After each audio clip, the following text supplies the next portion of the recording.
Assalamualaikum warahmatullahi wabarakatuh. Saya Suci Marhania dengan NIM 2304-1370231, Program Studi Ekonomi Syariah, Fakultas Ekonomi dan Bisnis Islam UIN Raden Fatah, Palembang.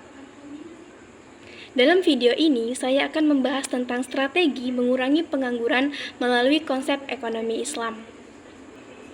Laporan terbaru dari Badan Pusat Statistik atau BPS mengungkapkan situasi yang mengkhawatirkan. Sebanyak 9,9 juta generasi Z di Indonesia tidak kuliah dan tidak bekerja. Angka ini tidak hanya menunjukkan masalah serius dalam transisi generasi muda ke dunia pendidikan tinggi dan pasar kerja, tetapi juga berpotensi menghambat pemanfaatan bonus demografi serta pencapaian visi Indonesia Emas tahun 2045. Masalah pengangguran adalah salah satu tantangan besar dalam ekonomi yang dapat mempengaruhi pertumbuhan ekonomi, kesejahteraan masyarakat, dan stabilitas sosial. Masalah pengangguran dalam ekonomi merupakan salah satu isu yang kompleks karena berdampak langsung pada kesejahteraan masyarakat dan pertumbuhan ekonomi suatu negara. Dampak yang pertama yaitu dampak sosial, di mana pengangguran menyebabkan masyarakat kehilangan sumber penghasilan sehingga meningkatkan angka kemiskinan.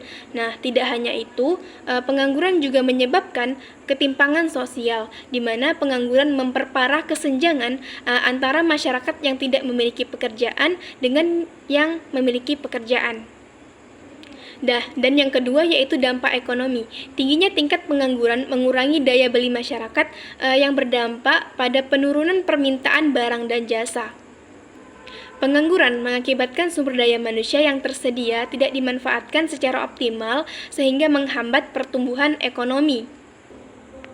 Nah, pengangguran sendiri terbagi menjadi 4. Yang pertama yaitu pengangguran struktural, di mana pengangguran ini disebabkan oleh ketidaksesuaian antara keterampilan tenaga kerja dengan kebutuhan pasar kerja. Misalnya yaitu dengan perkembangan teknologi, banyak pekerjaan tradisional yang saat ini digantikan oleh otomatisasi. Nah, dan yang kedua yaitu pengangguran friksional. Nah, di mana pengangguran ini terjadi ketika seseorang beralih dari satu pekerjaan ke pekerjaan lain atau sedang mencari pekerjaan yang sesuai dengan keahlian dan minat mereka. Kemudian yang ketiga yaitu pengangguran musiman, yaitu pengangguran yang terjadi akibat fluktuasi musiman, terutama di sektor-sektor seperti pertanian, pariwisata, dan konstruksi. Dan yang terakhir yaitu pengangguran siklis, di mana pengangguran ini terjadi akibat resesi atau perlambatan ekonomi yang mengurangi permintaan terhadap barang dan jasa sehingga mempengaruhi penyerapan tenaga kerja. Nah, adapun solusi untuk masalah pengangguran ini, yang pertama yaitu menyediakan pendidikan dan pelatihan keterampilan yang relevan dengan kebutuhan pasar kerja. Yang kedua, mendorong investasi, di mana pemerintah dapat menciptakan lingkungan yang kondusif untuk investasi sehingga membuka lapangan kerja baru. Yang ketiga yaitu pengembangan UMKM, dengan cara mendorong pertumbuhan usaha kecil dan menengah untuk menyerap lebih banyak tenaga kerja. Nah, yang keempat, dukungan teknologi, yaitu dengan memberikan pelatihan teknologi kepada tenaga kerja agar mereka lebih kompetitif di era digital. Nah, dan yang kelima yaitu adanya program pemerintah dengan mengimplementasikan program padat karya dan memberikan insentif kepada perusahaan untuk merekrut lebih banyak tenaga kerja. Contohnya yaitu program BLT UMKM atau bantuan langsung tunai oleh pemerintah Indonesia selama pandemi COVID-19. Dana ini membantu usaha kecil tetap beroperasi dan mempekerjakan karyawan meski di tengah krisis ekonomi. Nah, dan hasilnya banyak UMKM di sektor kuliner dan kerajinan mampu bertahan dan menyerap tenaga kerja baru. Nah, adapun contoh nyata dalam perspektif Islam, yang pertama yaitu adanya dana zakat untuk pemberdayaan, di mana program ini dilakukan oleh Badan Amil Zakat Nasional atau Basnas di Indonesia, yaitu dengan memberikan modal usaha dan pelatihan keterampilan berbasis syariah kepada kelompok miskin dan pengangguran.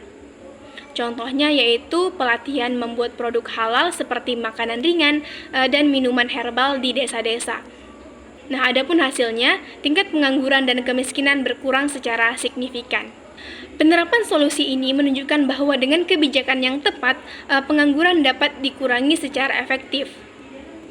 Dalam perspektif Islam sendiri, pengangguran juga menjadi perhatian besar karena setiap individu memiliki kewajiban untuk bekerja dan memberikan kontribusi kepada masyarakat. Islam menekankan pentingnya kerja keras, kemandirian, dan distribusi kekayaan yang adil untuk mengatasi pengangguran. Nah, cukup sekian video tentang strategi pengurangan pengangguran melalui konsep ekonomi Islam. Semoga video ini bermanfaat. Saya Suci Marhania pamit undur diri. Wassalamualaikum warahmatullahi wabarakatuh.